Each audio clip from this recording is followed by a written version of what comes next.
I made a webcomic. The name of the webcomic is Melanin and Mayhem. It follows the weekly adventures of Arya. That's the name of the main character. It's a slice of life comedy comic that mostly focuses on satire and relatability.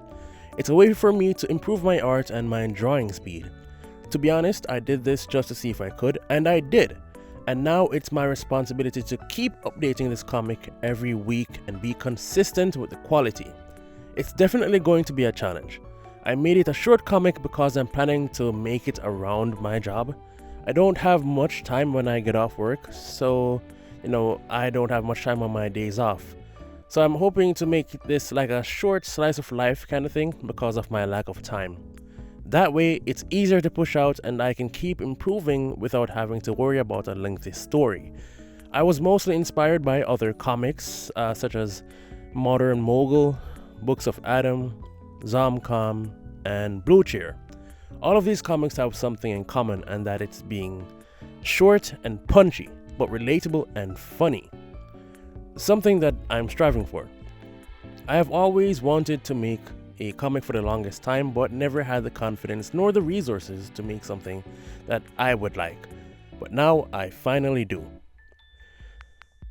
I would love to make the story a consistent one, with arcs and plots and recurring characters, but I genuinely think that if that were the case, I'd be uploading the comic chapters once every 2 months or so. What I've learned is that drawing comics is hard, especially if you're trying to keep a consistent art style that looks somewhat painterly. I know that I've gotten advice to keep it simple, but then how would you become a better artist? Either way, I think it will be fine. If it ever feels like too much, I'll just down the art style a bit.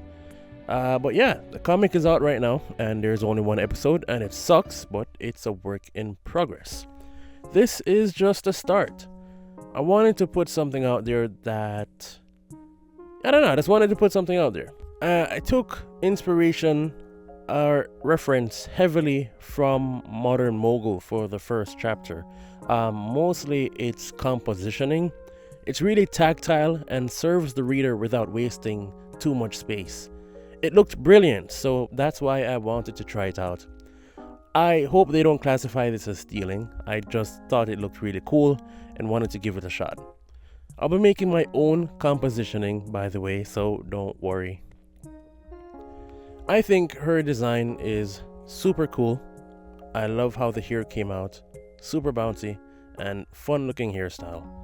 She is Jamaican just like me, and she can be awkward just like me. But yeah, I think it's pretty cool. I probably should have deviated more a bit from the reference though. But that's something we can tweak later on. I'll be using references heavily to make sure I get the poses right and the environment, look harmonious in relation to the characters. Now, I'll be leaving a link in the description for any guys who want to check it out. It's free, and I believe it will be beautiful. But yeah, basically, I just worked on this the whole of last night, just trying to finish it up, and some parts were definitely rushed, as you can probably tell from this. And trust me, I regret rushing. Probably shouldn't rush something like this. I should take my time. You'll see me rushing on that second panel. And it's a huge contrast from the first panel to the second panel. It's really stupid, but it's kind of funny in the same way. I always see these kinds of comics on Instagram, and they look pretty cool, so that's what I'm trying to give a try. But, if you guys have any tips, you can just, send me them through the comments, and I will try my best to accommodate. But yeah, I think this is gonna be pretty fun. I need to learn how to influence my own designs through the references, not just copy from them. That's something I'm struggling with, but I'm sure it's something that can be fixed in the future, or right now. Why did I say the future? But yeah, check it out. It's cool, and